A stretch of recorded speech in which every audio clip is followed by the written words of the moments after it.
জামালপুরের জেলা আওয়ামী লীগের সহ সভাপতি ও আইনজীবী সমিতির সভাপতির জামিন নামঞ্জুর, আইনজীবীদের এক পক্ষের আদালত বর্জন। জামালপুরের জেলা আইনজীবী সমিতির সভাপতি অ্যাডভোকেট আমানুল্লাহ আকাশের জামিন নামঞ্জুর করেছে আদালত। আমানুল্লাহ আকাশ জামালপুর জেলা আওয়ামী লীগের সহ সভাপতি। বিগত ৫ আগস্ট বৈষম্য বিরোধী ছাত্র জনতার আন্দোলনে হামলার অভিযোগে দায়ের করা মামলায় অজ্ঞাত আসামি হিসেবে সোমবার বিকেলে তাকে আদালতের সামনের সড়ক থেকে গ্রেফতার করে সদর থানা পুলিশ।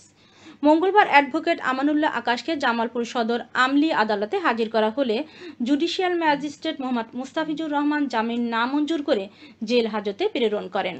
এ বিষয়ে জেল জজ আদালতের পাবলিক প্রসিকিউটর অ্যাডভোকেট আনিসুজ্জামান বলেন, অ্যাডভোকেট আমানুল্লাহ আকাশের জামিন শুনানির সময় আমরা রাষ্ট্রপক্ষ জামিনের বিরোধিতা করি।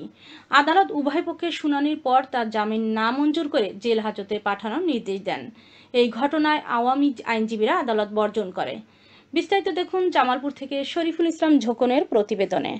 আকাশ সাহেব বারের সভাপতি, ওনাকে গ্রেপ্তার করেছে কালকে সন্ধ্যায়। গ্রেপ্তার করার পর আজকে কোর্টে চালান দিয়েছেন, কিন্তু এক পক্ষ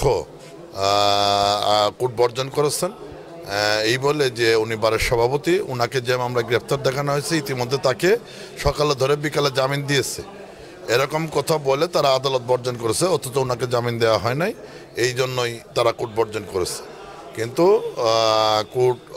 একটা কোর্টে গিয়েও দায়রা কোর্ট জজ মহোদয়ের আদালতে কোর্টে গিয়ে এক পক্ষের আইনজীবী মানে আওয়ামী আইনজীবীপন্থী আইনজীবীরা তারা বলছে কোর্ট বর্জন করছে, আমরা বারার সভাপতি গ্রেপ্তার করা হয়েছে। তারা কারণ দেখিয়েছে যে সকালে ধরে বিকালে এই মামলায় জামিন দিয়েছে, তাহলে আকাশ সাহেবকে কেন জামিন দেওয়া হবে না, উনি বারার সভাপতি, সবার ক্ষেত্রে আইন সমান, এরকম কথা বলেই তারা কোর্ট বর্জন করেছে।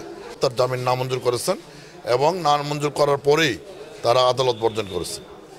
এবং আমি যতটুকু জানতে পারছি তারা একটা ক্রিমিনাল মিসকেস উচ্চ আদালতে, জেলা দায়রা বাহাদুর মহোদয়ের আদালতে ক্রিমিনাল মিসকেস ফাইল করতেছেন তার জামিন বিষয়ে শুনানির জন্য। শুনানি হইলে বিজ্ঞ আদালত বিবেচনা করবেন তার জামিন দেওয়া যায় কি যায় না।